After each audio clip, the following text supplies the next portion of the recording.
membawa contohnya gitu. Enggak, Ya, uni kita terbaik. kita kita Uni terbaik. kita tujuan. Irma melihat uni yang terbaik. Kita tujuan kita ini apa sih?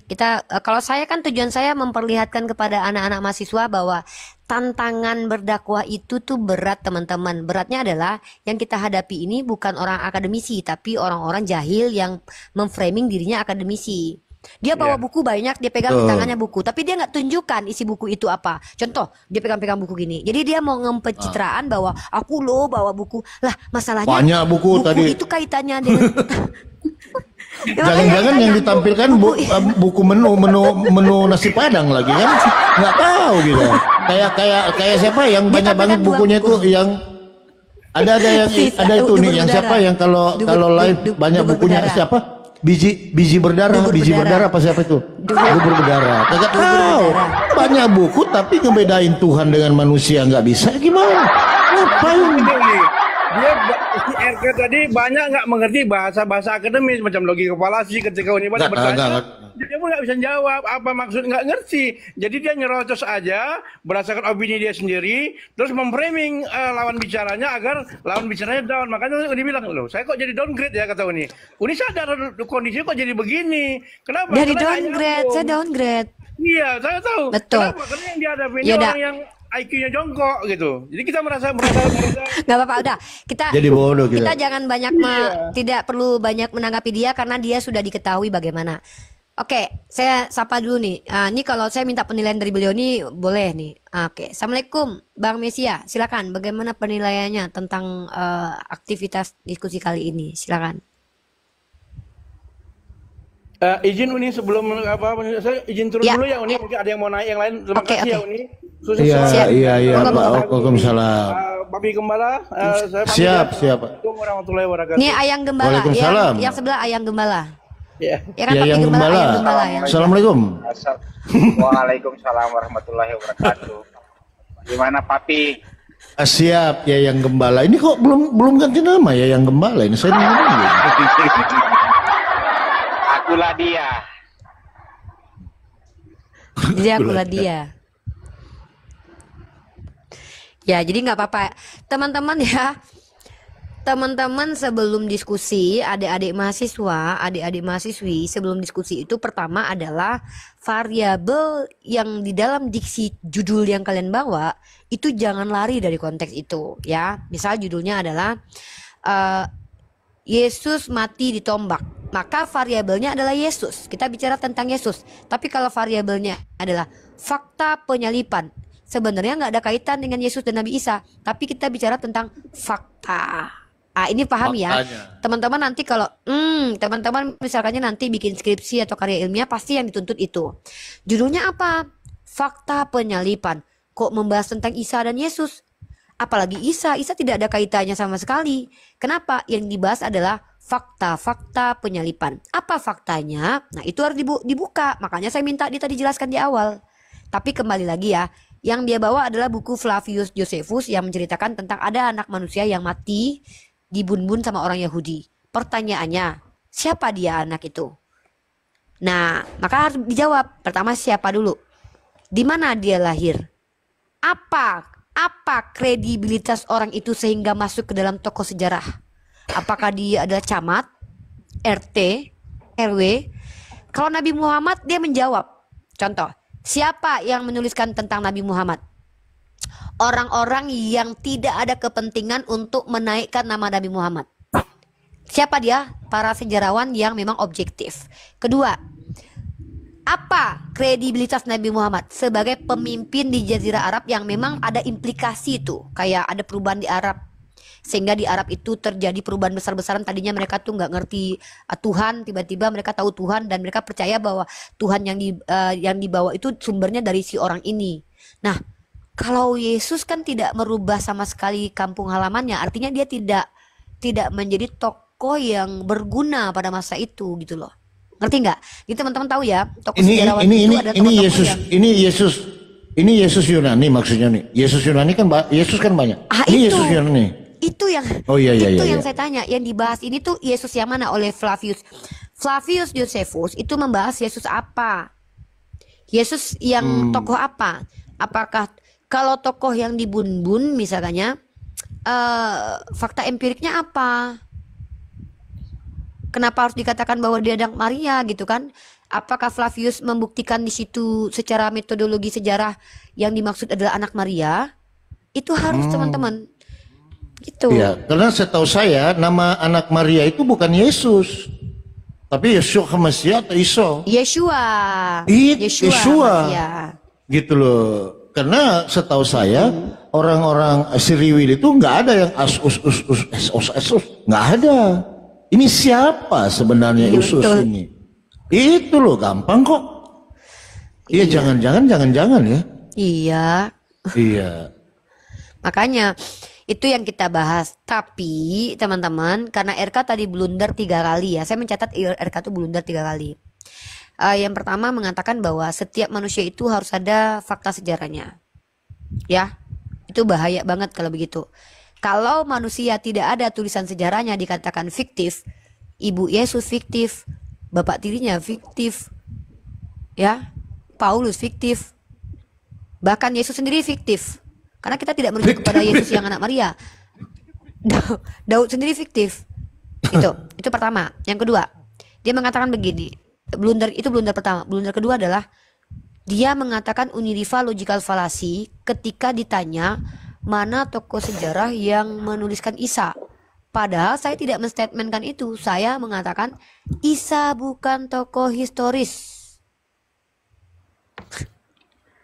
Kenapa? Sebenarnya udah sampai Kita di tahu situ. Sudah.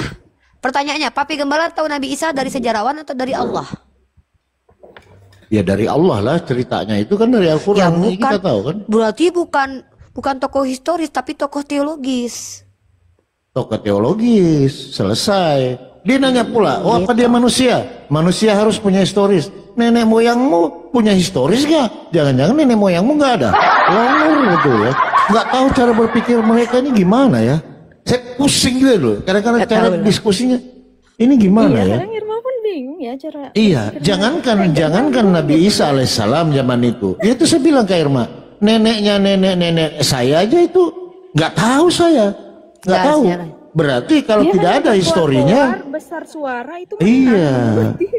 Menurut dia, berarti kalau tidak ada Nggak apa-apa dia menghibur. kapan kakek saya, kakeknya kakek saya nggak tahu tanggalnya, bagaimana dia waktu kecil. Berarti kalau nggak ada tulisannya itu berarti fiktif dong, longor betul. Ya, yang di YouTube sudah 2 jam ya, saya close ya karena ini nanti saya harapkan ini bisa jadi referensi buat adik-adik mahasiswa. Nanti ada pematerian Kristologi tanggal 30. Nanti saya close dulu ini biar nanti mereka nggak terlalu panjang menjabarkan nanti. Oke, yang di YouTube kita close dulu.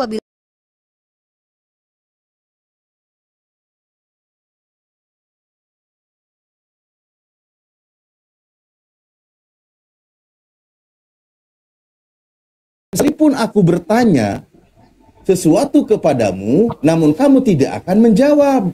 Jadi percuma menjelaskan bahwa ini Yesus atau bukan, tapi pasti di sini nih. Mulai sekarang anak manusia sudah di sana kan duduk di sebelah kanan Yesus tidak Allah yang membantah Maha perkataan Kuasa. itu. Di Halo. orang yang di sidang ini, orang yang lagi di sidang ini, Pak Sihite. Orang yang lagi di sidang ini berkata, Yesus itu ketika orang ini di sidang, Yesus sudah ada di langit. Dia sudah ada di sebelah kanan yang Maha Kuasa. Maksud saya ada Padahal belum terjadi penyaliban, Bang. Belum terjadi penyaliban. Tapi Yesus sudah berada di langit. Memang pada saat itulah yang dikatakan Al-Quran, aku mengangkat. pada saat perkataan itu ditujukan kepada Tuhan Yesus, di sana kan Yesus tidak ada membantah. Karena sebab bagaimana Yesus tidak pernah, dia justru membantah. Dia Yesus mengatakan tidak pernah dia sudah mengagungkan dirinya.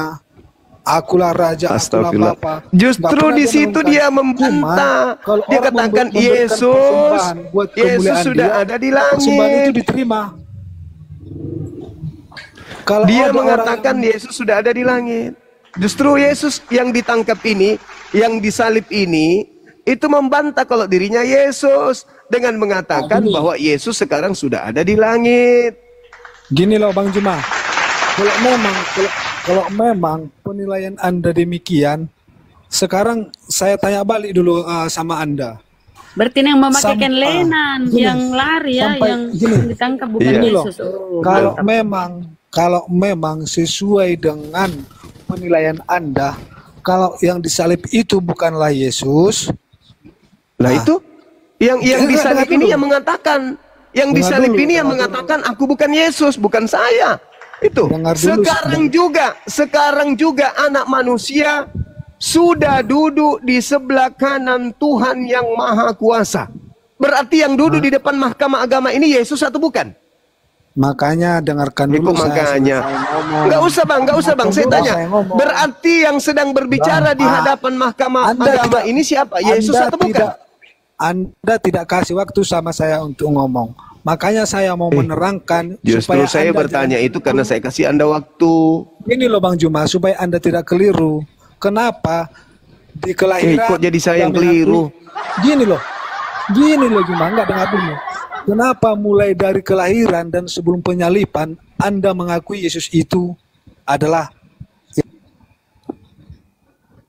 Iya, setelah keluar dari kubur itu bukan lagi dia. Ini buktinya nih, kuncinya ini.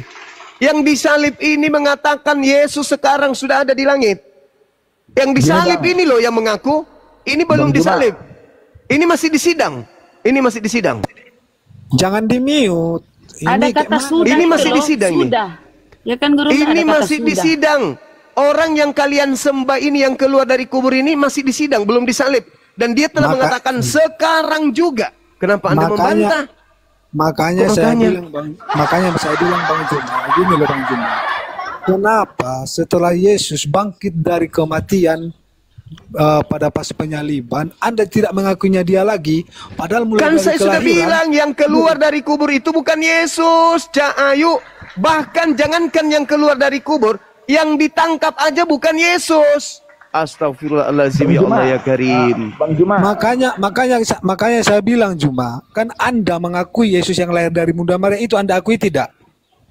Itu tidak Anda dia tidak diangkat tidak. Setelah orang-orang kafir, setelah iblis berencana membunuhnya, kata Yesus, iblis sedikit pun tidak berkuasa atas diriku. Berarti tidak berhasil Yesus itu disalib.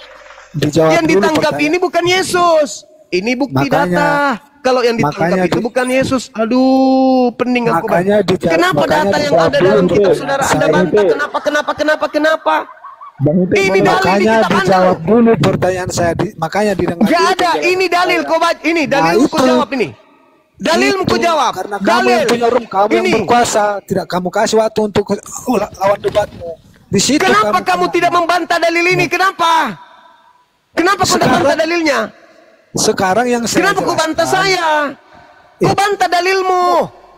Orang yang dihakimi ini. Memakai dalil, kamu memakai dalil tidak pada tempatnya.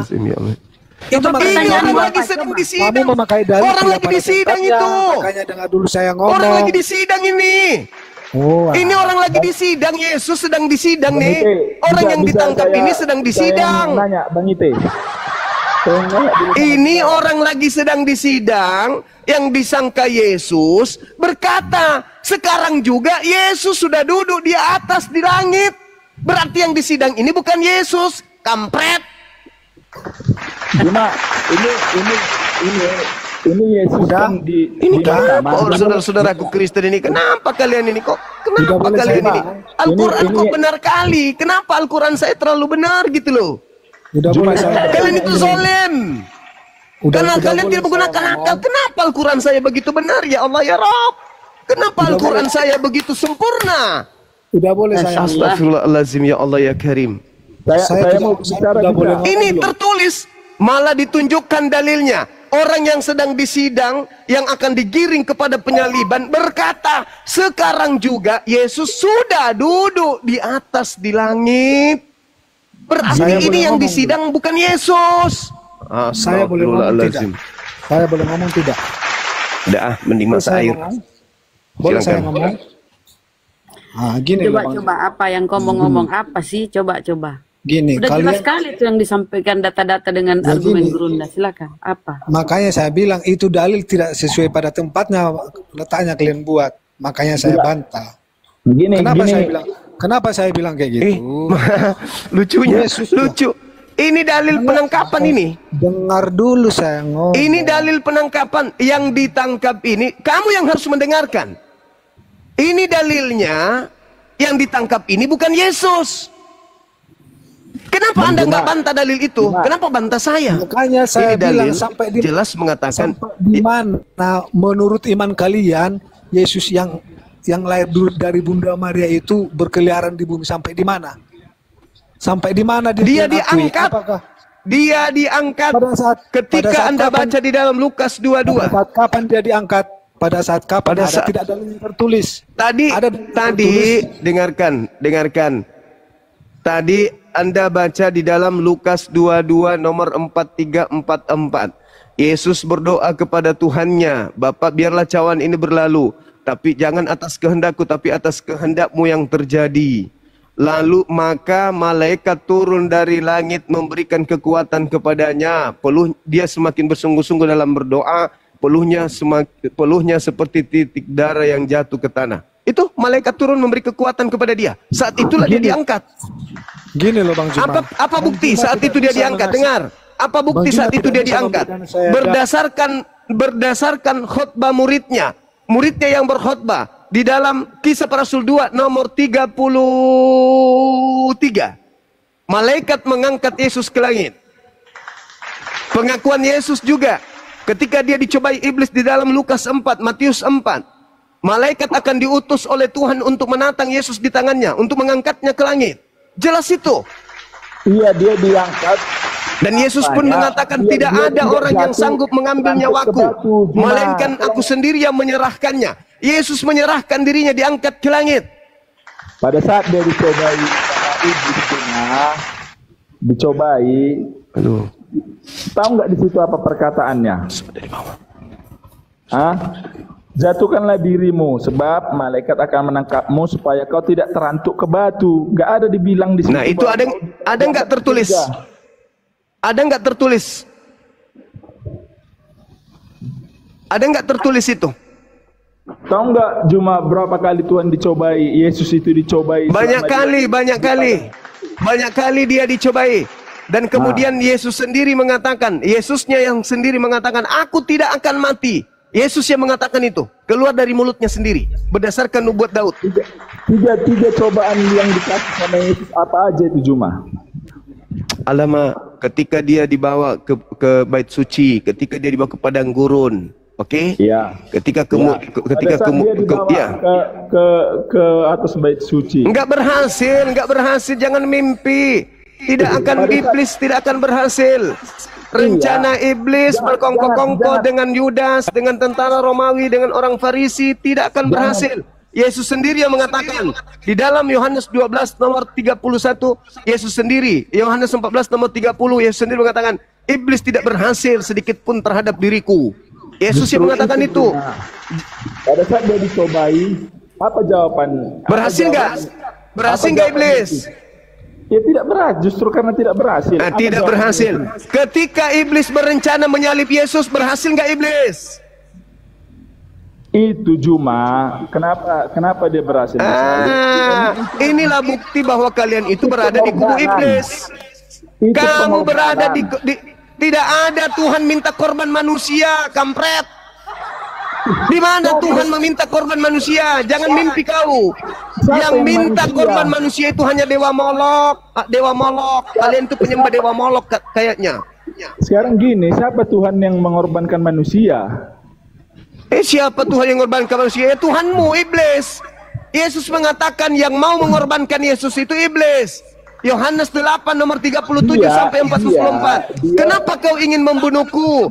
Kenapa kau ingin membunuhku? Karena kau tidak memperoleh firman di dalam tubuhmu, di dalam dirimu. Iblislah yang menjadi bapakmu dan kau mau melakukan kehendak bapakmu. Jadi yang mau membunuh Yesus itu iblis. Sekarang Anda mendukung iblis agar Yesus dibunuh. Anda itu pendukung iblis. Anda menyerang terus nggak ngasih orang berbicara. Ya, semua pernyataan Anda itu pasti kuserang karena bertentangan dengan Bible. Sekarang pertanyaan saya. Dengarkan Juma. Siap. Yesus sendiri, aku menyerahkan hidupku. Paten satu-satu dong, jangan keroyokan. Iya, aku menyerahkan kalau aku mau. Aku tidak akan dibunuh. Yohanes 10 nomor 17-8. Tidak ada yang bisa membunuh aku. Berarti yang dibunuh oleh tentara Romawi ini siapa? Anda jawab sendiri. Anda lihat Markus 9 nomor 30-31. Lalu mereka membawa anak manusia diserahkan kepada manusia untuk dibunuh, dan dia pada hari ketiga bangkit setelah dia dibunuh. Dia, bukan aku. Dia. Juma mengarang opini sesuka dia. Itu dalil kok dibilang opini, koclok. Makanya dalil semua dibantah sama kalian. Makanya saya Yesus bilang sendiri, Yesus berkata di dalam Markus 9 nomor 30. Anak manusia akan diserahkan kepada manusia dan mereka membunuh anak manusia tersebut. Pertanyaan saya, bisa nggak Yesus dibunuh? Ya bisa dong kalau diserahkan, namanya diserahkan. Berarti bohong. Yesus mengatakan dalam Yohanes 10 nomor 17, nomor 18, tidak ada yang sanggup membunuh aku. Yesus, aku akan mati sama. Sebentar Juma. Yesus sendiri mengatakan tidak ada yang sanggup membunuh aku. Berarti bukan dia yang dibunuh itu, bukan. Astagfirullahaladzim. Satu-satu yang Kristen, satu-satu lah. Kami yang Muslim aja tertib. Nggak mau dengar dia. Iya, dia nggak mau dengar kita ngomong. Yesus, Yohanes 10 nomor 17. Tidak akan ada yang sanggup membunuh aku. Iya. Hanya aku yang bisa menyerahkan nyawaku, dan aku pun berhak mengambilnya kembali. Tanpa dia menyerahkannya. Lalu yang dibunuh oleh tentara Romawi itu siapa yang dibunuh? Kami sudah menjelaskannya Juma. Tidak ada yang bisa membunuh Yesus. Kalau nggak diserahkannya, tidak ada yang bisa membunuh Yesus. Astagfirullahaladzim. Sekarang pertanyaannya, coba giliran saya bertanya, kenapa kalian dan iblis sama-sama ingin membunuh Yesus?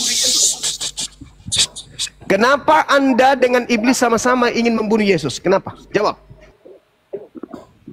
Jawab. Yang di atas dulu, yang di atas. Jawab. Yang ingin membunuh Yesus. Jangan gini. Yesus mengatakan iblislah yang menjadi bapakmu dan kamu mau melakukan keinginan bapakmu, yaitu membunuh Yesus. Pertanyaan saya, kenapa kalian keinginannya sama seperti keinginan iblis? Jawab. Itu jawab. jangan kamu sangkut pautkan sama semua umat Kristen. Jawab. Kenapa keinginanmu membunuh Yesus? Kenapa keinginanmu agar Yesus mati dan keinginan iblis itu sama? Jawab. Cepat. Jawab. Ya itu nggak bisa kamu masamakan sama semua orang itu Juma. Itu kamu dari tadi memperjuangkan supaya Yesus itu mati. Itu perkataan itu terjadi pada saat hidup Yesus dan bicara pada orang pada saat itu orang-orang Yahudi. Jadi itu perkataan itu nggak berlaku untuk semua orang itu kau buat itu. Makanya iblis dari awal saya ingin Yesus mati. Iblis ingin Yesus mati. Kamu juga. Kamu ingin Yesus mati kan? Loh, kayak gini bukan kayak gitu kau kalau mau bertanya. Makanya dengar dulu kita Kenapa kamu pingin kali? Itu kan kenapa kamu pingin kali usaha iblis? Kenapa kemudian kamu ingin kali? Karena sudah terjadi. Kenapa kamu dan iblis ingin kali? Udahlah. Aku mau karena sudah terjadi, makanya perkataanmu demikian. Ya. Pertanyaan saya kau jawab. Kenapa kamu pingin kali Yesus mati? Memang gini loh Juma. Saya akui kalau Anda memang modal congor. Kenapa kau bilang saya modal congor sementara kau nggak menjawab? Kenapa kamu dan iblis sama-sama keinginannya? Kamu ingin Yesus disalib, iblis juga ingin Yesus disalib. Kenapa kamu dan iblis sama-sama ingin Yesus disalib? Kutanya dulu kamu. Coba berikan saya waktu 1 menit. Iya, ini saya tanya. Berani enggak? Habis itu kau jawab. Berani nggak Kenapa kamu mengasih waktu sama saya 1 menit? Kenapa kamu dan iblis sama-sama ingin Yesus disalib? Jawab. Ini waktumu menjawab. Silakan. Saya tidak sama dengan iblis. Saya tidak sama dengan iblis sebab saya bukan iblis. Itu jawabannya.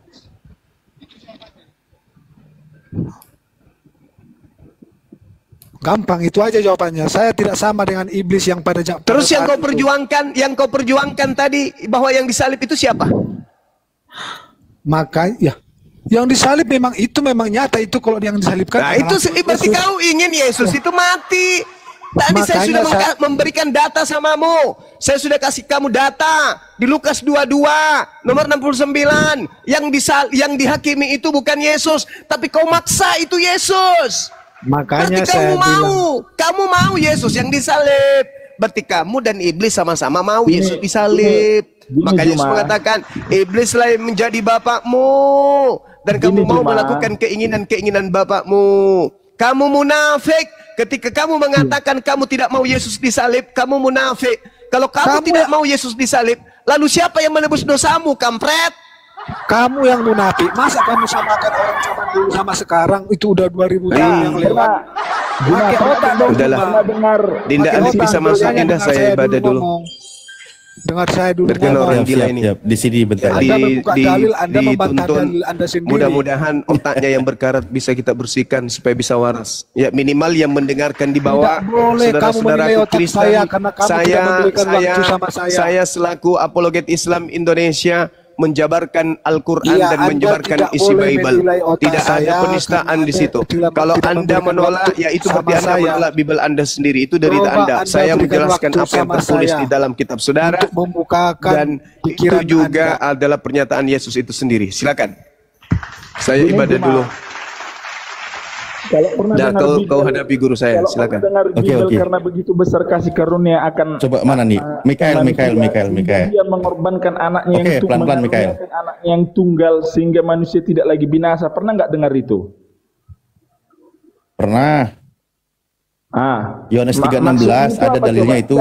Saya ingin bertanya sama Juma. Dia bilang nggak mungkin dia mengorbankan, nggak mungkin Beliau dia izin mau mati. sholat dulu. Beliau izin mau sholat dulu.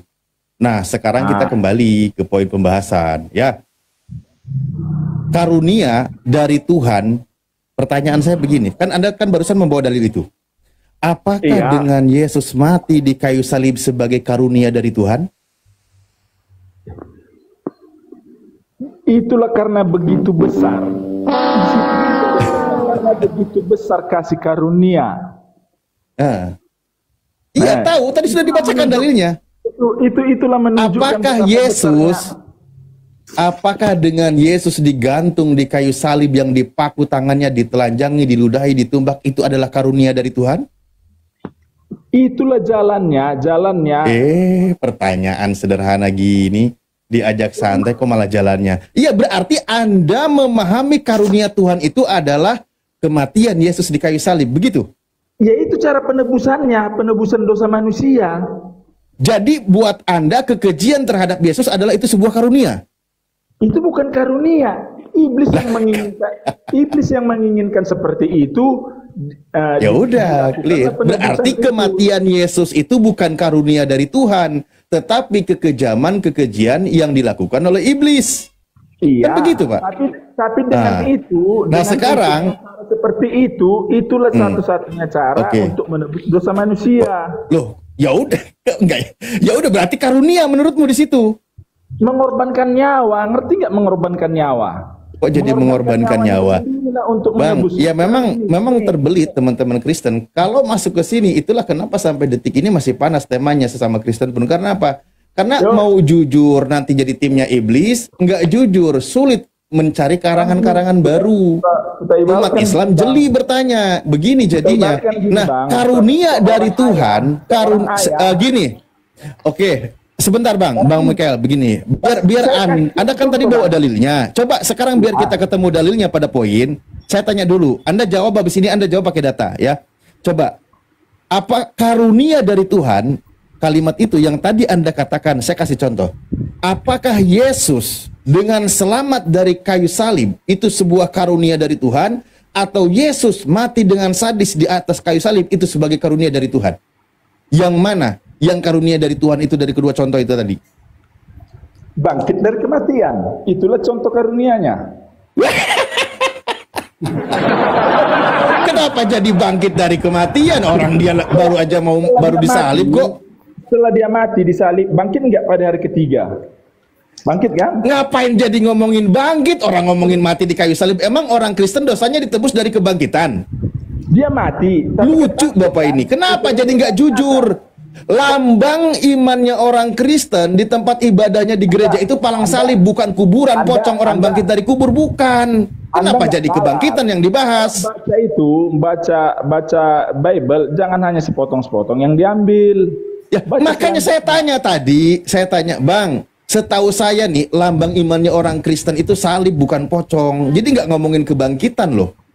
Tapi tentang peristiwa penyaliban. Saya tanya kepada Anda, penyiksaan terhadap Yesus, penumbakan terhadap Yesus sampai pemakuan tangannya, apakah itu kekejian dari Tuhan atau karunia dari Tuhan? Itu bukan Tuhan itu nggak pernah mengajarkan kekejian. Di agama mana ada mengajarkan kekejian? Di agama kalian kalau ada... Kalau gitu berarti itu karunia dari Tuhan. Nah, mencuri potong tangan. Enggak, berarti itu karunia dari Tuhan. Yesus mati di kayu salib itu karunia dari Tuhan. Yesus mati itu memang udah jalan dia untuk menebus dosa manusia kayak gitu kan. Mana gantian kita Mikael? Ya boleh Pak, kasih tahu temannya. Bingung memang. Ya teman-teman saya paham. Saya gini, Bang Mikael, sebelumnya saya menghargai Anda. Saya paham Anda akan bingung menjawab ini, tapi itu konsekuensi iman Anda ketika masuk dalam ranah diskusi. Oke? Jangankan dengan kami, ya dengan sesama Kristen pun masih beda penafsirannya. Karena apa? Sesuatu yang dipaksakan keluar dari apa yang tertulis, yang sudah digariskan di dalam Bible. Jadinya begini. Dari tadi malam bahkan sudah berminggu-minggu ini. Berminggu-minggu jadinya begini. Kenapa? Sesuatu yang dipaksakan yang ada di dalam doktrin iman Kristen, tetapi berbeda dengan apa yang tertulis, bagaimana berusaha mensinkronkan itu nggak bisa. Tapi mencari cara, menjembatani antara doktrin dengan yang tertulis itu, belum ketemu rumusnya sampai sekarang. Kami paham di situ. Dah bertemu. Apa yang kau silakan. Apa yang kau tanyakan? Loh, tadi teman Anda itu membawa dalil Yohanes 3:16. Karena begitu besar kasih atas Tuhan atas dunia ini sehingga ia mengaruniakan anaknya yang tunggal. Tunggu. Onten satu-satu dong. Kalian kan di sini berlima. Kita di sini hanya bertiga. Satu-satu dong kalian ya. Saya sudah sekarang diserahkan Mikael tadi sama saya. Bukan diserahkan, Mikaelnya kabur dengan telanjang. Salah. Nah, tadi Yohanes 3:16 dia itu menghormati teman, jangan kau salah. Oke, mungkin kalian punya bahasa hati masing-masing. Saya tidak dengar soalnya. Tuhan mengaruniakan anaknya yang tunggal. Maka pertanyaan saya, apakah kematian Yesus di atas kayu salib itu adalah karunia dari Tuhan? Betul. Nah, pertanyaan saya, apakah kematian Yesus di atas kayu salib itu kan berdasarkan satu, rencana iblis, kedua, kekejian, ketiga, pembunuhan terhadap orang yang tidak bersalah. Ajaran Tuhan mengatakan Tuhan sangat membenci pembunuhan terhadap orang yang tidak bersalah. Dengarkan. Udah? Silakan. Yesus turun ke dunia sudah rencanakan dari semula bahwasanya dia akan menyerahkan hidupnya untuk korban penebus dosa.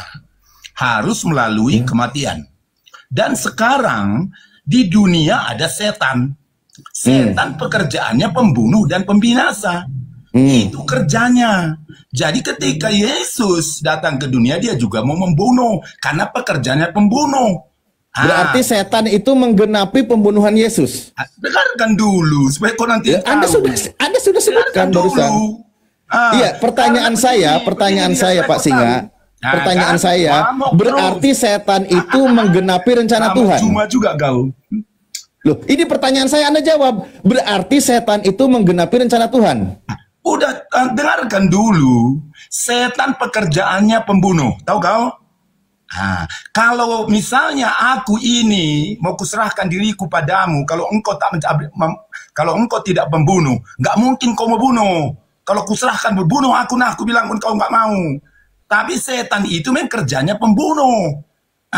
Tapi dia tidak pernah mengenal rencana Tuhan yang akan terjadi. Dia nggak tahu ketika dia dibunuh, pengenapan janji Tuhan dan mereka bangkit pada hari yang ketiga dan mereka sungguh-sungguh membinasakan perbuatan iblis itu. Ya, pertanyaan saya, berarti si iblis ini menggenapi rencana Tuhan tadi. Contoh, Hamas Israel nggak pernah nyambung, Rek ditanya kok malah khutbah terus. Kayak gini mau kasih di kesempatan terus ngomong. Pertanyaan saya sederhana. Berarti si iblis tadi itu menggenapi rencana Tuhan. Ya, berarti Hamas menggenapi rencana Israel, betul? Kok jadi Hamas? Apa urusannya ini? Pertanyaan saya, si iblis tadi berarti menggenapi rencana Tuhan. Kok nggak ada yang nyambung loh ngobrolnya teman-teman Kristen ini, gimana diskusi? Nah, saya kasih jawab. kesempatan untuk ngomong. Gimana? Coba ulang. Ya, saya sebelum lebih lanjut, Anda setuju dengan narasi teman Anda tadi? Narasi apa itu? Nggak nyimak pula. Pertanyaanmu Yaudah, apa? saya kembali kalau gitu. Itu pernyataan dia kan beda orang beda pendapat kan. Ya udah, ya makanya saya tanya biar tidak mengulang, biar hemat waktu. Tadi kawan Anda bernarasi, saya tanya kalau Anda setuju kita lanjut, kalau Anda tidak setuju ya kita ulangi narasinya. Nah sekarang kembali kepada pertanyaan kalau gitu. Saya jawab. Oke, sekarang saya tanya, kematian Yesus di atas kayu salib dengan sadis itu karunia dari Tuhan atau persembahan dari iblis? Nah, silakan. Oke, boleh saya jawab? Nggak boleh. Oke, Ustadz Alif diam dulu ya, biar saya jawab ya. Nggak boleh. Kenapa, Bos? Ya terserah gua lah. Koma gua. Parah nih hostnya ini, nggak bisa jawab. Ya udah tinggal waktunya ngomong malah berlete-lete. Saya bilang nggak boleh. Kan tadi silahkan, makanya jangan pakai tanya-tanya saya lagi. Jawab aja ya, saya jawab. Oke. Memang betul, Yesus itu dibuatkan untuk disalibkan dan akan mati. Dan iblis di mana dalilnya nubuatan itu di mana? Dulu, bentar nanti tanggapi setelah aku bernarasi. Enggak, pertanyaan saya biar tidak ngambang. Iya. Di mana dalilnya kalau Yesus dinubuatkan mau disalibkan itu di mana? Nanti saya kasih. Jangan nanti sekarang dong, karena kalau nggak ada data Anda sedang menyebarkan berita bohong. Iya nanti kan bisa kau tanya. Ya sekarang. Kan kita lagi diskusi sekarang. Iya, aku jelaskan dulu. Kayak mana kalau kau ngomong saya potong? Coba gimana? Datanya ada nggak? Iya ada. Tunggu, nanti saya jelaskan dulu. Kasih datanya baru Anda jelaskan. Kasih datanya baru Anda jelaskan. Nanti kau tanya datanya di mana? Saya kasih datanya. Sabar. Nggak gitu. Boleh? Ini aturannya bayar dulu baru makan. Jangan makan dulu baru bayar. Takutnya Anda kabur. Nah, kasih dulu datanya, baru Anda jelaskan. Iya, nanti bernarasi dulu biar kau paham, baru kau minta datanya, aku kasih datanya, sabar. Boleh? Boleh tenang? Nggak boleh. Harus tenang dong. Tadi dari tadi ngomong sendiri. Yesus itu berkata di Matius 24, Matius 26 nomor 24. Bahwa anak manusia itu memang harus pergi Yesus sesuai dengan apa yang tertulis tentang dia. Mati di kayu salib. Datang iblis, dia datang juga membantu untuk membunuh Yesus. Tujuan iblis dan Allah itu beda. Iblis itu tujuannya Allah itu, Yesus itu supaya dia mati kalau mau, sedangkan Allah dia itu mati dan bangkit. Makanya di mana itu? Di mana kamu narasi itu dari mana? Mana referensinya seperti itu? Dibilangnya Yesus itu diserupakan. Mana referensinya kau bernarasi seperti itu di mana? Kalau malu dia. Di mana iblis? Sepertinya dia seolah-olah Yesus itu karena diserupakan. Kalau mau ngarang bebas, kalau mau main ngarang-ngarang bebas, kita nggak perlu diskusi agama. Di warung kopi aja ke sono. Nih, saya baca dalil ya. Ini saya baca dalil contoh. Perbedaan keinginan iblis dengan keinginan Bapa atau Elohim. Ini saya baca dalil dari Yesus. Yesus berkata begini. Di dalam Yohanes 8, ini kata Yesus, tetapi yang kamu kerjakan ialah berusaha membunuh aku. Aku seorang yang mengatakan kebenaran kepadamu, yaitu kebenaran yang kudengar dari Allah. Pekerjaan yang demikian tidak dikerjakan oleh Abraham. Berikutnya kata Yesus, kamu mengerjakan pekerjaan bapakmu sendiri. Nah, kata Yesus, berusaha membunuh Yesus, itu mengerjakan pekerjaan bapakmu sendiri, kata Yesus. Nah, pertanyaan saya, untuk teman Kristen yang mengaku punya Bible-nya, saya tanya, siapa bapakmu di situ yang dimaksud oleh Yesus yang berusaha membunuh Yesus? Tolong dijawab. Kok lari-lari? Ini jawabannya sederhana sekali. Tadi aja belum kau jelaskan, kau udah mau minta data, udah mau kasih data, kau buat pertanyaan lagi. Saya ngasih data, kalian kan miskin literasi, nggak punya data, saya pakai referensi, saya ngasih contoh sekalian. Berikut juga bagaimana arah Yesus dalam menjelaskan tentang dirinya berdasarkan yang tertulis di dalam Bible. Nah, kata Yesus berkata, dengerin dulu pertanyaan saya, dengerin. Sementara yang kamu lakukan ialah berusaha membunuh aku. Kamu mengerjakan pekerjaan bapakmu sendiri. Pertanyaan saya, siapa bapakmu yang dimaksud oleh Yesus yang berusaha membunuh Yesus? Ah, silakan.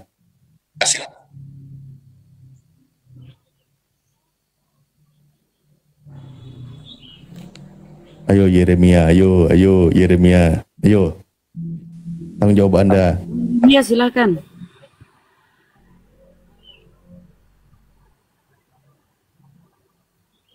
Ya otennya kalau narasi seenaknya, melintir seenaknya tanpa data ya mau didengerin terus, bagaimana kita mengedukasi orang? Nongkrong aja di warung kopi bebas kok nggak pakai data. Orang kita bahas barometernya itu adalah apa yang tertulis. Jangan sampai narasimu tidak ada yang tertulis, tidak ada referensinya, ngarang bebas, menyesatkan orang nanti. Nah, sekarang saya kembali pakai data. Kata Yesus, orang yang berusaha membunuh Yesus itu mengikuti keinginan bapakmu. Pertanyaan saya sederhana, yang dimaksud bapakmu di situ siapa menurut Yesus?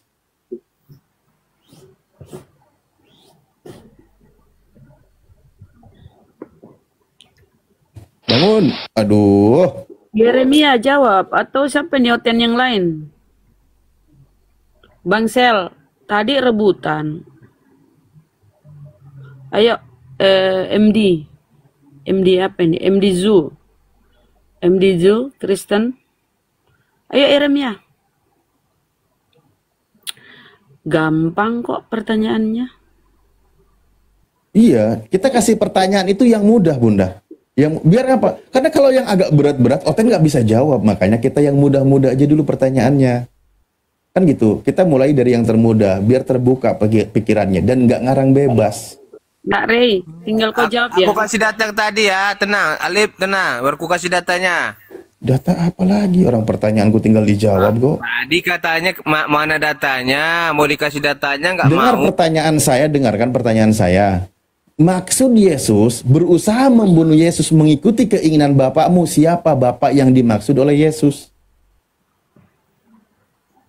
Yesus membunuh Yesus? Gimana ini pertanyaannya? Allahu Akbar. Yohanes 8. Kamu diskusi atau kamu memperbodoh diri? Kamu diskusi atau memperbodoh pertanyaan itu bagus. Maksud Yesus membunuh Yesus. Maksudnya gimana? Yesus berkata, orang-orang yang berusaha membunuh Yesus itu mengikuti keinginan bapaknya. Nah, pertanyaan saya, siapa bapak yang dimaksud oleh Yesus? Allah itu sendiri. Oh, bener. Oh. Mana? Kasih datanya. Nyerah saya. Kasih datanya mana? Nyerah dia, Os. Turunkan aja, Os. Karena Yesus berkata, iblislah yang menjadi bapakmu dan kamu melakukan keinginan-keinginan bapakmu. Jadi pembunuhan terhadap Yesus itu bukan keinginan bapak yang di surga, tapi keinginan bapak iblis. Kata Yesus, bukan kata berarti saya. Rey ini termasuk ya karena dia menginginkan kematian Yesus. Iya, bapaknya Tepuk tangan iblis. tidak. Kalau dia Bisa bilang mendengar. kalau dia lagi berdoa, Bapa kami, Bapa kami, Bapa kami, iblis yang jawab. Aduh, mampus. Iya, karena dia mengikuti keinginan iblis. Kata Yesus, iblislah yang menjadi bapakmu. Karena Yesus bilang begini ya, satu, berusaha membunuh Yesus mengikuti keinginan iblis. Mengasihi Yesus mengikuti keinginan Bapa yang di surga. Itu kata Yesus. Nah, orang Kristen sangat menyetujui kalau Yesus itu dibunuh di kayu salib. Kenapa? Karena dosanya ditebus. Kan gitu. Ya berarti benar kalau gitu. Mengikuti keinginan Bapaknya yang dimaksud oleh Yesus adalah iblis. Bunda masuk diskusi Bun ya. Di sini juga masuk asar. Sambil nunggu Gurunda. Orang ngeyel begini ya. Atau Gurunda udah siap? Udah jelas itu ya. Kalian menginginkan. Kenapa kalian ingin membunuhku? Jadi kalau kalian ingin membunuh Yesus, berarti apa kata Yesus? Iblislah yang menjadi bapakmu. Ya bapak yang menginginkan kematian manusia sejak semula. Berarti yang menginginkan kematian Yesus, yang bertepuk tangan di gereja, ya teman-temannya iblis, keluarga iblis. Daniel, silakan. Bunda, buka dalam Roma 5 ayat 8 Bunda, biar kamu pandai. Kau lah bang, kau lah itu yang bawa, kau lah baca lah. Aku baca aja ya. Oke, aku baca ya. Nah, ini dia Roma 5 ayat 8. Akan tetapi Allah menunjukkan kasih-Nya kepada kita. Allah tadi menunjukkan kan? Oleh karena Kristus telah mati untuk kita ketika masih berdosa. Berarti itu atas karunia siapa tadi Yesus disalibkan? Itu kan ajaran Paulus. Kalau Paulus ajaran memang Paulus lagi. Jadi dalam kitab ini semua ajaran lah. Paulus. Ajaran Paulus memang menginginkan itu. Itu aku bilang apa yang di dalam kitab ini kalian bantah, tetapi kalian bilang salib itu ajaran Paulus. Oh Bunda, saya mendengar Bun, sebelum saya nggak gini. Tadi dia itu mau menunjukkan nubuatan. Yesus mati di kayu salib. Kok nubuatan? Masa nubuatan setelah terjadi peristiwanya nggak nyambung ke Roma? Nunggu Bun, lanjut Bun. Aku dengar tadi dia ke situ ternyata. Astaga. Bang, kalau kau bawa itu, Paulus memang seperti ajarannya itu. Yang menciptakan salib itu si Paulus. Untuk itulah Yesus mati dan hidup kembali supaya menjadi Tuhan. Galatia 3:13, Kristus telah menebus kalian dari kutuk hukum Taurat dengan jalan menjadi kutuk. Sebab ada tertulis, terkutuklah orang disalib. Itulah ajaran Paulus. Jadi memang Pauluslah yang mendukung. Kalianlah itu, sejatinya kalian itu Kristen pengikut Paulus yang menginginkan kematian Yesus. Tanpa kematian Yesus yang kata kalian itu ya tidak ada Kristen. Tapi ingat, Yesus siapa tuh yang metong? Udah buka dalam Mazmur. Siapa yang dibuatkan Yesus mati? Yuk buka. Mazmur 34:21. Ya baca. Nanti bantah lagi. Ini kitab siapa? Baca. Ayo baca. Kenapa Mazmur? Nanti bantah lagi. Mazmur 91. Mazmur berapa? 34. Ya baca. Udah sah? Ya baca, kau baca lah. Ya, nanti dibantah lah. Oke lah, saya baca ya. Oke. Ia melindungi segala tulangnya, tidak satu pun yang patah. Kemalangan akan mematikan orang fasik, dan siapa yang benci orang benar akan menanggung hukumannya. Tuhan membebaskan jiwa hamba-hambanya, dan semua orang berlindung pada dan tidak akan menanggung hukumannya. Di mana situ Yesus? Di mana situ Yesus? Di mana situ Yesus? Iya, kan kau bilang kan di Yesus situ. Perjanjian Lama tidak ada, belum ada. Itu siapa yang dimaksud situ? Di mana di situ berterju kepada Yesus? Mana? Ya sebelum Yesus datang dukunnya sudah dibuatkan. Ya di situ maksudnya. Itulah dia Yesus tadi. Tidak disebutkan dibilang nama Yesus itu. Ada di situ Yesus. Belum ada di Perjanjian Lama. Di mana di situ membuktikan kalau itu untuk Yesus? Mana? Kenapa nggak kau bawa Mazmur 91? Bentar Ustaz Alip, ganti akun dulu bisa Tad? Ustaz Alip, ganti akun dulu Tad.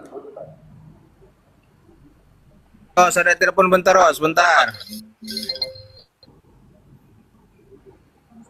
Kenapa enggak sekalian kau bawa Mazmur 91? Sungguh dia yang akan melepaskan engkau dari jerat perangkap burung, dari penyakit sampar yang busuk. Dengan kapaknya akan menudungi engkau di bawah sayapnya engkau akan terlindung.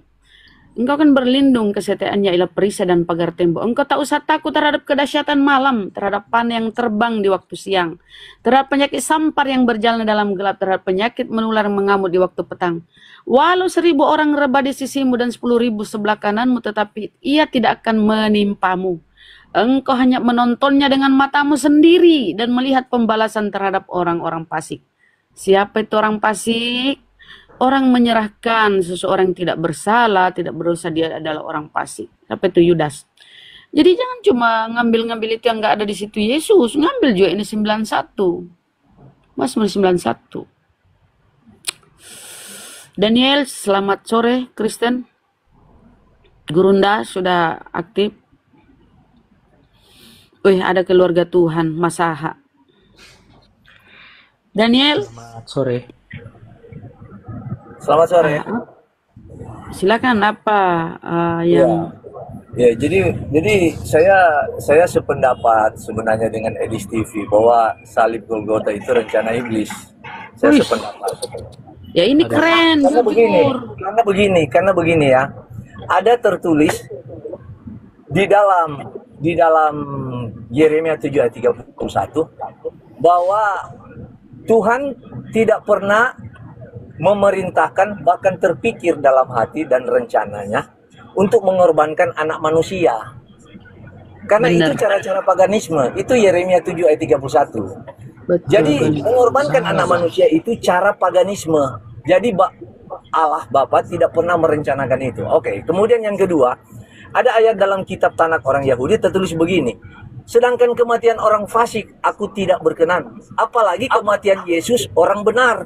Bapa tidak berkenan. Jadi bukan rencana Bapa itu kematian Yesus. Karena kematian orang fasik saja tidak berkenan kepada Bapa. Bapa tidak mau orang fasik itu binasa. Apalagi orang benar. Paham itu? Anda Kristen? Saya keluar dari Kristen dan belajar banyak Deno. Gitu. Sekarang apa Bang? Saya mendalami Taurat, Yudaisme. KTP apa? KTP apa? Saya mendalami itu. Tapi saya belum masuk dalam komunitas Yudaisme, tapi saya masih belajar, membanding-bandingkan semua. Wah, ini ada lagi nih Bang Ben, keren nih. Berarti Bang Ben ini Yahudi cabang Tarutung ya? Bukan, saya belum tergolong, saya masih belajar. Ya bisa jadi besok-besok jadi Islam loh. Tapi masih belajar Islam, Muslim, Kristen, pelajari semua gitu. Belum final. Tapi tadinya Kristen ya? Tadinya Kristen. Iya, saya keluar. Saya terus terang saya bilang saya sudah keluar dari kekristenan gitu. KTP masih Kristen, Bang? KTP masih Kristen, mau diganti nanti. Mau diganti keyakinan kepada Tuhan Yang Maha Esa. Kristen apa tadinya, Bang? Protestan? Katolik, Advent. Saya Advent. Berarti Protestan ya, Bang ya? Iya, golongan Protestan. Jadi tidak pernah kematian orang fasik saja. Anda bisa cari saja di Alkitab PL. Tuhan tidak berkenan atas kematian orang fasik, apalagi kematian Yesua Isa Al-Masih orang benar. Salah, Bang. Tuhan tidak inginkan itu. Tuhan tidak inginkan, Bapa tidak inginkan itu. Jadi itu memang keinginan iblis, ingin membunuh. Betul tadi ayat tadi. Siapa yang ingin membunuh Yesus itu bapaknya iblis.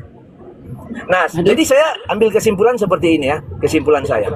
Jadi jika demikian, berarti menggunakan tanda salib itu menggunakan simbol iblis. Benar, kalau begitu. Nah, sekarang, jadi apa yang direncanakan oleh Bapa?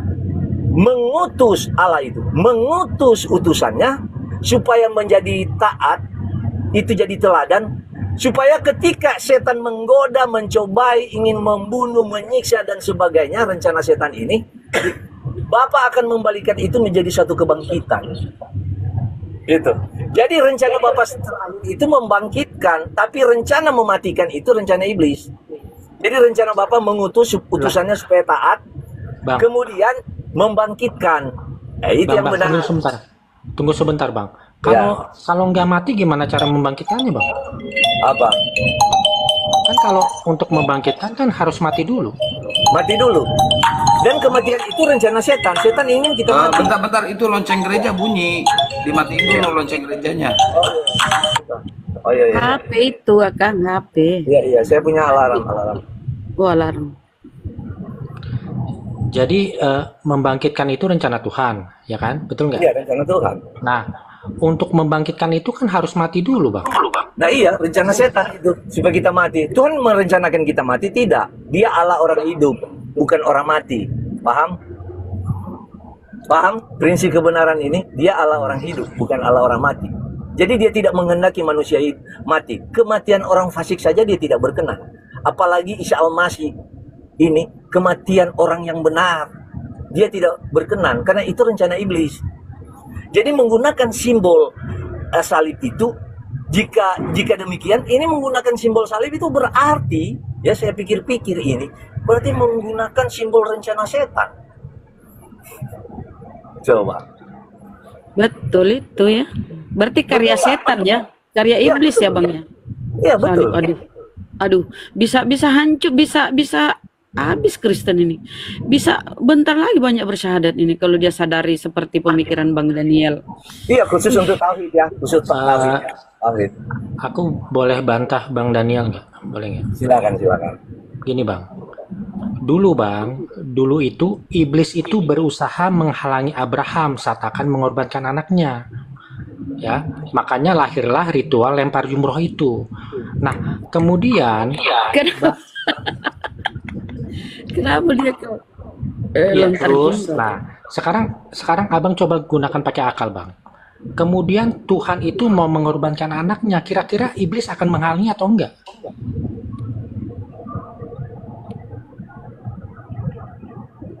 Apa? Coba.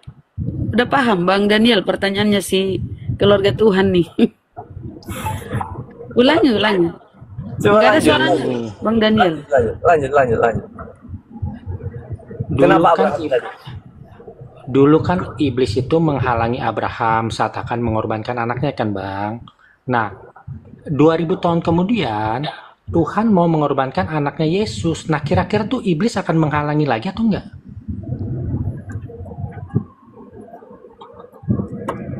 Fakta kenyataannya Tuhan hanya menguji Abraham itu Abraham diuji imannya, bukan berdasarkan penebusan. Tidak punya niat dari Tuhan untuk membunuh Ishak. Tidak. Hanya ingin melihat Abraham. Makanya Tuhan halangi itu. Tangannya menahan. Kalau kita baca dia tahan itu tangannya Abraham. Kemudian akedat Ishak muncul tuh. Tanduk binatang tuh. Yang menghalangi itu tuh digantikan. Jadi memang korban yang ditetapkan Tuhan itu korban binatang, bukan anak manusia. Kalau korban anak manusia itu tidak pernah terpikirkan oleh Tuhan di dalam hatinya, karena itu cara-cara paganisme, mempersembahkan nyawa. Dewa Molok ya Bang ya, dewa Molok, dewa-dewa. Ya iya, itu Yeremia 7 ayat 31. Oke?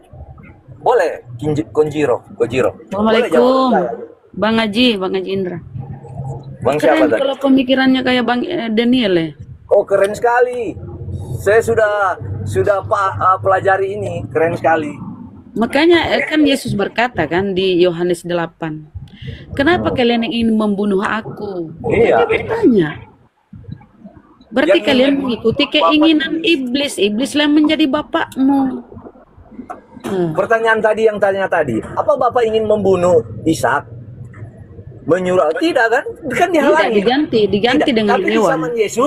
Di zaman Yesus tidak terbendung terjadi itu rencana setan itu ingin membunuh. Tapi karya Tuhan selanjutnya, rencana Tuhan selanjutnya membangkitkan.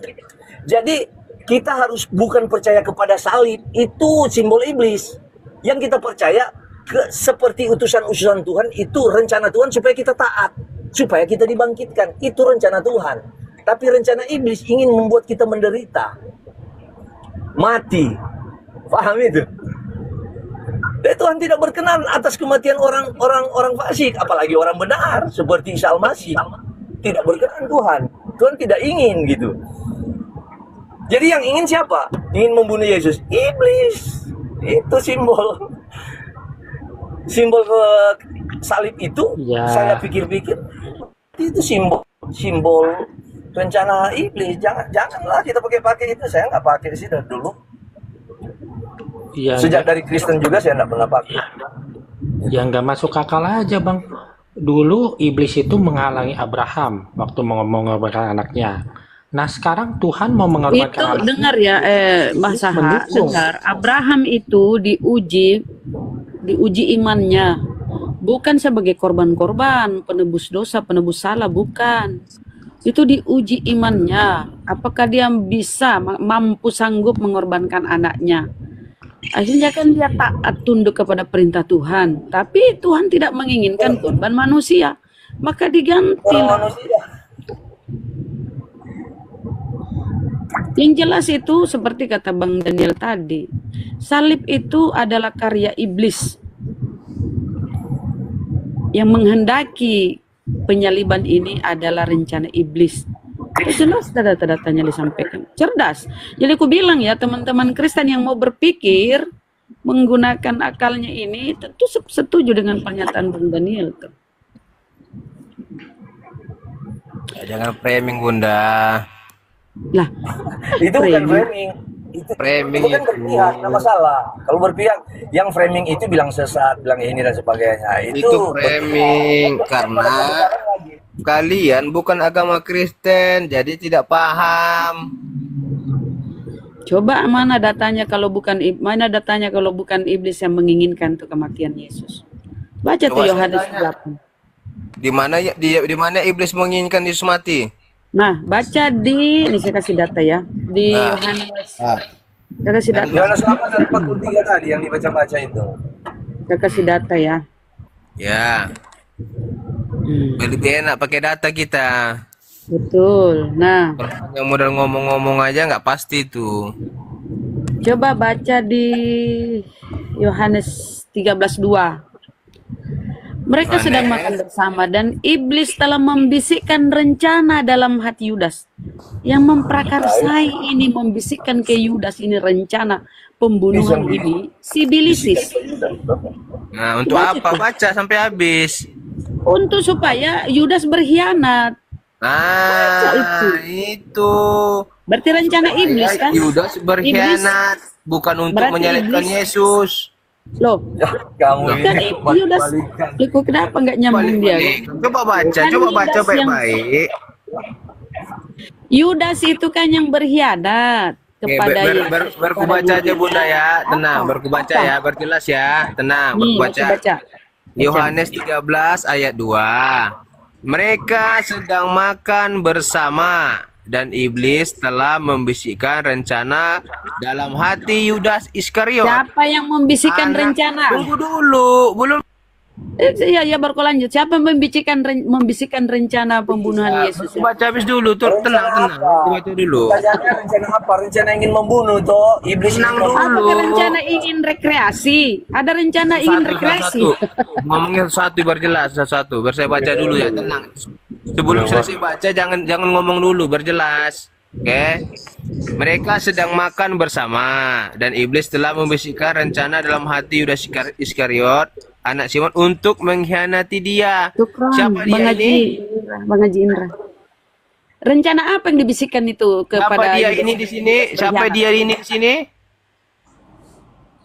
Membunuh dia Yesus. Yesus berarti tujuan iblis hanya untuk membisikkan supaya Yudas Iskariot berkhianat, bukan menyalibkan Tujuan dia Yesus. berkhianat apa? Tujuan dia berkhianat apa? Apa supaya Yesus itu jadi raja? Dia Atau Yesus berkhianat. itu dibunuh? Dia berkhianat kepada Satu-satu ngomongnya, Daniel. Iya. Saya tanya kau, tujuan iblis membisiki Yudas itu supaya Yudas berkhianat menjual gurunya. Kan dijual tuh Yesus berapa keping gitu kepada tentara Roma. Bunda. Jadi dia berkhianat bukan untuk menyalibkan Yesus. Setelah Yesus Tujuannya setelah dia berkhianat untuk apa? Tujuannya berkhianat untuk apa? Dia sadar bahwasannya dia telah berkhianat sama Yesus. Debater sini pada Dia telah menjual Yesus. Begini, Anda salah memahami. Yesus salah memahami gimana? Iya, benar. Yudas berkhianat kepada siapa? Kepada Yesus. Harusnya dia lindungi Yesus, jangan dia serahkan untuk dibunuh. Kan begitu. Kok dengar gimana sih? Dengar, Yudas berkhianat kepada Yesus, bukan berkhianat kepada iblis. Itu kita harus Gimana sih? berapologet yang baik, Tetapi sopan, dia santun. merencanakan itu semua agar Kita Yudas berbicara juga. berkhianat sama Yesus, dibisikkannya tadi. Bukan ada rencana menyalibkan. Setelah Yudas dia salah, bahwa Yesus akan disalibkan, dia sadar, baru dia bunuh diri, gantung diri di pohon kayu. Begitu, bukan ada maksudnya bahwasanya Yesus akan mau disalibkan, tapi dia berkhianat menunjukkan siapa Yesus itu orangnya. Dia berkhianat karena iblis. Nah, tujuan dia berkhianat itu dia jual ke tentara Roma supaya apa? Supaya dijadikan raja atau supaya dia diketemukan lalu dibunuh? Dapatkan uang keping. Tujuan dia diserahkan, dijual kepada tentara Roma. Apa tujuannya? Supaya dikasih permen apa supaya dibunuh? Tujuannya dia mendapatkan uang dari tentara Romawi. Aduh. Makanya kalau tidak paham, Benar-benar ini otaknya mereka ya kawan-kawan ya. Jadi framing aja. Udah nggak paham, framing lagi. Katanya tujuan dia diserahkan ke tentara Roma untuk apa? Dia ditangkap lalu di apa? Apa diajak main gundu, main kelereng, atau diajak main apa sama tentara Roma ketika dia didapati? Begini Bunda. Begini, Jadi Yudas berkhianat Barama, kepada makanya jangan Yesus. Barama Karena itu dia jangan, kan itu dia mic-nya di close, gimana dia mau bicara? Dia nggak menjawab yang ditanya. Itu siapa Bang Ra itu? Bang Ra mau jawab gimana dia di close mic-nya itu? Karena dia nggak menjawab. Saya tanya, tujuan Yudas berkhianat karena bisikan iblis untuk menyerahkan Yesus kepada tentara Roma. Dia jual Yesus. Tujuannya apa ini? Si Yudas ini yang sudah dirasuki iblis. Apa? Tujuan Yudas untuk mendapatkan uang keping. Terus apa tujuannya kalau bukan untuk Yesus? Di mana dia yang kita katakan bahwasanya Kan dia jual Yesus dengan 30 keping emas. Mana datanya? 30 keping uang. Untuk mendapatkan uang. Kau bilang tadi untuk menyalibkan Yesus, mana datanya? Ya apa tujuannya itu? Apa tujuannya mendapatkan keping? Diberi dia imbalan atas pengkhianatannya kepada gurunya. Untuk tujuannya menyalibkan apa? Coba mana datanya? Mana? Tujuannya karena Yudas tamak akan uang begitu. Ya, yang kedua pengaruh bukan Nah, apa yang diperoleh tentara Roma ini, tentara Romawi ini, apa yang diperoleh? Karena Yudas sudah diberi imbalan. Apa yang diperoleh? Yudas kan sudah memperoleh duit nih, memperoleh uang. Berarti sebenarnya Pak ini bukan niatnya berdialog, hanya mau goreng kosakata aja. Pertanyaannya nggak nyambung. Belum satu diloncat hanya main kata saja Mbak. Belum tadi. Yang membunuh Yesus itu siapa? Yang membunuh Yesus. Mbak harus mengerti ulang datanya dulu, ya, kita ulang datanya ya. Jangan bermain kosakata begitu. Jangan bermain kosakata. Tidak ada yang bermain. Mereka sedang makan bersama dan iblis telah membisikkan rencana goreng kanan. Belum selesai satu dia loncat di satu. Dia cuma dengar salib. Apa itu salib? Sebenarnya dengar ini. Aduh, tambah lagi datang satu yang nyerocosnya minta ampun. Apa tujuan Yudas itu berkhianat? Apa tujuannya? Sudah diberi imbalan dia kan 30 keping. Nah, apa yang diperoleh tentara Roma ini? Cuma memberi uang si Yudas itu. Nggak ada yang dia dapati. Apa imbalannya? Apa? Apa imbalan didapat tentara Roma ini? Kenapa dia menyerahkan Yesus? Karena Roma ingin membunuh dia, tapi Yesus sulit ditemukan. Berkhianatlah si Yudas ini karena bisikan iblis. Gimana Jadi sulit iblis ditemukan? yang memprakarsai itu. Dikatakannya aku setiap hari ada di sini. Mengapa kalian takut? Kata Yesus. Ngapain pala dia bersembunyi? Susah cari Yesus. Terus kenapa si Yudas ini berkhianat? Dibisiki siapa? Iblis, itu makanya aku bilang. Berarti iblis penyebabnya sehingga Yudas berkhianat. Tujuan iblis apa membisiki Yudas? Tujuan apa iblis membisiki Yudas apa? Supaya dia berkhianat kepada Yesus. Yudas tadi kan muridnya. Supaya dia berkhianat menyerahkan Yesus. Muridnya Yesus, jadi dia diserahkan. Jadi dia berkhianat si Yudas tadi. Berkhianat supaya apa? Supaya apa? Supaya Yesus dapat permen. Dia berkhianat menginginkan supaya